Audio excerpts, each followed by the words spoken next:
Though he probably didn't write the peace prayer that is attributed to him, St. Francis, I think, would very much agree with the sentiment and the spirit of that peace prayer, because throughout his life, he tried to be an instrument of peace and an instrument of reconciliation. When St. Francis was a young man, he desired to be a knight and to go off and fight in battle. And in fact, he did that. He was engaged in a war, a battle between the neighboring city of Perugia. He fought for his native town, Assisi.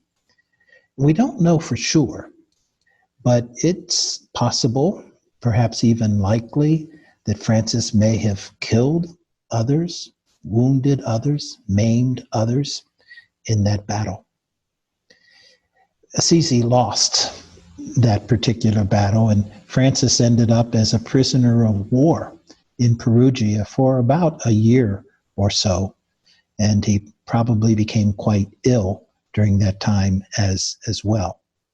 When he was finally released from prison, he probably had what we now call post-traumatic stress disorder, PTSD, because he came back a different man.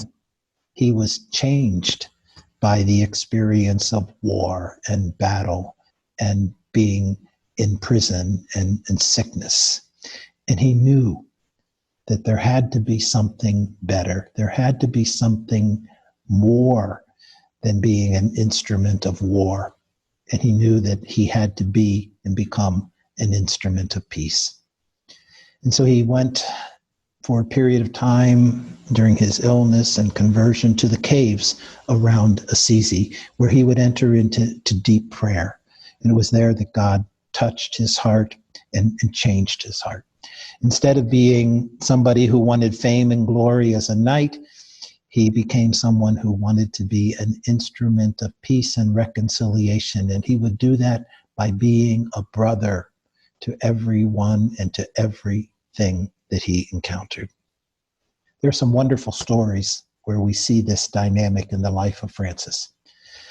There was a town called Gubbio, and apparently there was a wolf that was attacking and eating some of the children. And the townspeople implored Francis to do something to help. And so he went to the wolf and he said, "Brother Wolf, I know that you are doing this because you are hungry.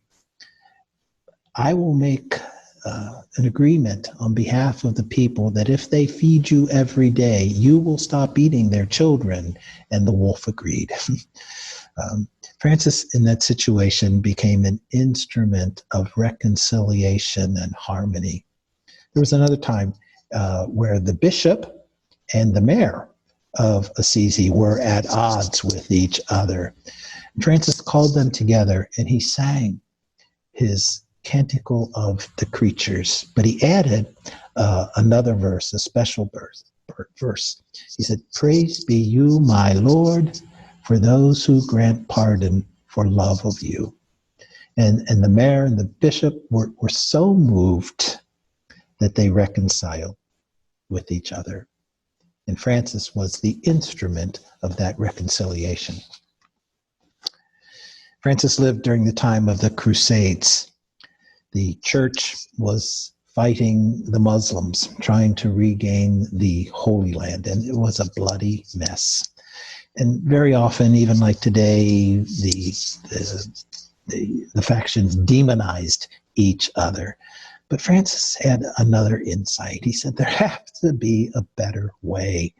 And so he made a pilgrimage to a Muslim camp in Damietta in Egypt, where he asked to see the Sultan, Malik al-Kamil.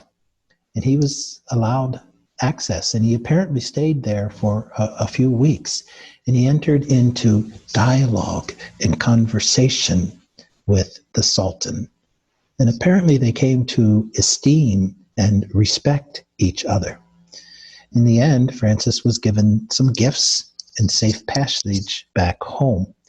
But when he came home, he wrote a prayer called the Praises of God, where he praises God for all the things that God is. You are holy, you are good, you are the Almighty, you are strong, you are great.